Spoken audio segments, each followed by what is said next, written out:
आज पश्चिम बंगाल में आना हुआ है। पश्चिम बंगाल में जो सांप्रदायिक हिंसा हुई है उसकी बहुत बड़ी तकलीफ यहाँ की महिलाओं को हुई है और इसकी वजह से महिलाएं बहुत प्रभावित भी हुई है। यहाँ की स्थिति देखते हुए राष्ट्रीय महिला आयोग ने ये तय किया था कि हम एक जांच कमेटी का गठन करेंगे और महिलाएं जो डरी हुई है उनके साथ हम मिलेंगे। अभी मीडिया की रिपोर्ट के अनुसार ये भी सुना है कि बहुत ज़्यादा क्षेत्र से लोगों का स्थलांतर हुआ है। करीबन 800 से अधिक ज़्यादा लोग स्थलांतरित हो गए हैं। हम शिविर में जाएंगे, वहाँ पे रुकी हुई जो महिलाएं हैं उनके साथ बात करेंगे।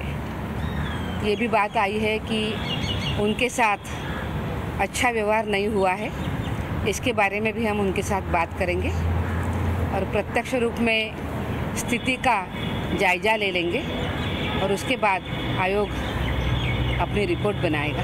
महिलाएं डरी हुई है, जो उनके साथ व्यवहार हुआ है उसको देखते हुए हम स्वयं उनके पास जाएंगे, उनके साथ बातचीत करेंगे और स्थिति को हम समझ कर लेंगे और अगर इस तरह की कोई बातें आती है तो राष्ट्रीय महिला आयोग अपने अधिकारों के दायरे में ज़रूर उन महिलाओं के साथ न्याय करने के लिए हम कदम उठाएंगे।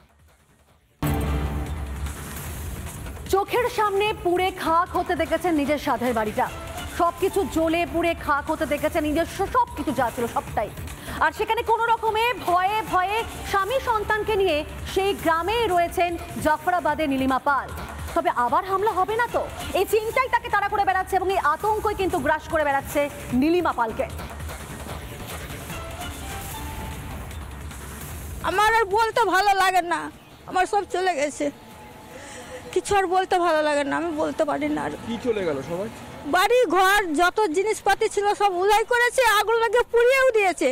আমরা যদি নাও আসতাম তাহলে যেমন যে দুটো নাশ পড়েছে তেমনি আমার সবই নাশ পড়ে তো। তিনটা আমরা বাড়িতে লোক আছে, তিনটারই ভয়ে আমরা পালিয়ে এসেছি। এখনো কি আতঙ্ক? আতঙ্ক না খাবে, আপনারা দেখেন বুকে হাত দিয়ে কত আমার ভিতরে ভয় ঢুকেছে। এখন পর্যন্ত আমি ওইদিকে মুখ দেখাতে পারি না আমার বাড়ির দিকে, সেই জন্য আর বলি না। সেই জন্য ওই স্কুল থেকে আমি চলে এলাম, আমি আর করতে পারি। আমার স্বামী একটা, আমার ছেলে একটা, সেটা যদি আমার চলে যায় সেটা তো আমার পুঁজি সব চলে যাবে, বাড়ি ঘর তো চলে যাবে, আমার ছেলেটাও তখন চলে যাবে। এই আতঙ্ক আমার ভিতরে ঢুকে গেছে, আমার কিছু আর নাই। আমি দূর থেকে দেখছি, আমি ডাকছি আমার ছেলের বরকে ডাকছি, কিন্তু তুমি চলে এসো, তোমাকে কখন কেটে আমার ঘর তো সব উধাই করলে। দূর থেকে দেখতে ক্ষতিপূরণ দিবে, কিন্তু সম্পূর্ণ তো আমার সোনার গৃহস্থালী কেউ তো দিতে পারবে না। এই যে 3 দিন হলো আমার ছাপড় করে কিনেছি, ঘর করেছে সবে। আমার ছেলে 2 দিন যদি ঘুমাতো আমার সাথ থাকতো। এই যে এই ছেলেকে আমি যদি হারিয়ে দিই তাহলে আমি পাবো বসত বাড়ি আমার হারিয়ে দিয়ে বনে বনে আমি বসবাস করছি, এই কিছুই নাই। এভাবেই চোখের জল মুছতে মুছতে কিন্তু দিন কাটতে হচ্ছে। ঘটনার বেশ কয়েকদিন পেরিয়ে গিয়েছে, তবুও কিন্তু আতঙ্ক যেন এখনো গ্রাস করে রয়েছে এই সময় মহিলাদের। তারা বলছেন যে মন থেকে মেনে নিতে পারছেন না। কেন্দ্রীয় বাহিনী রয়েছে, কিন্তু তারা কতদিন তারপর, এবং যেভাবে তাদের ঘর পুড়িয়ে দেওয়া হয়েছে, প্রাণটুকু নিয়ে আজ বিভিন্ন জায়গায় পালিয়ে পালিয়ে বেড়াতে হচ্ছে নিজেদের ভিটে মাটি থাকা সত্ত্বেও। এভাবেই এখনো আতঙ্ক গ্রাস করে রয়েছে জাফরাবাদ সহ বিভিন্ন এলাকার মানুষদের। ভিডিও জার্নালিস্ট দেবব্রত বোসের সঙ্গে সুখেন্দু সরকার, রিপাবলিক বাংলা, জাফরাবাদ। মুদির দোকান পুরো একেবারে ছাই হয়ে গেছে, চোখের জলে সংসার ভেসে গেছে। মুখ্যমন্ত্রী মমতা বন্দ্যোপাধ্যায় বলছেন যে ক্ষতিপূরণ দেবেন, কিন্তু কবে দেবেন সেই প্রশ্ন কিন্তু দিশাহারা একেবারে সেখানকার মানুষজনেরা। এবং শামশেরগঞ্জে সেই হিন্দু পরিবার রিপাবলিক বাংলার ক্যামেরার সামনে সেই প্রশ্ন তুললেন যে আদতে তারা ক্ষতিপূরণ কি পাবেন, আর পেলেও কবে পাবেন।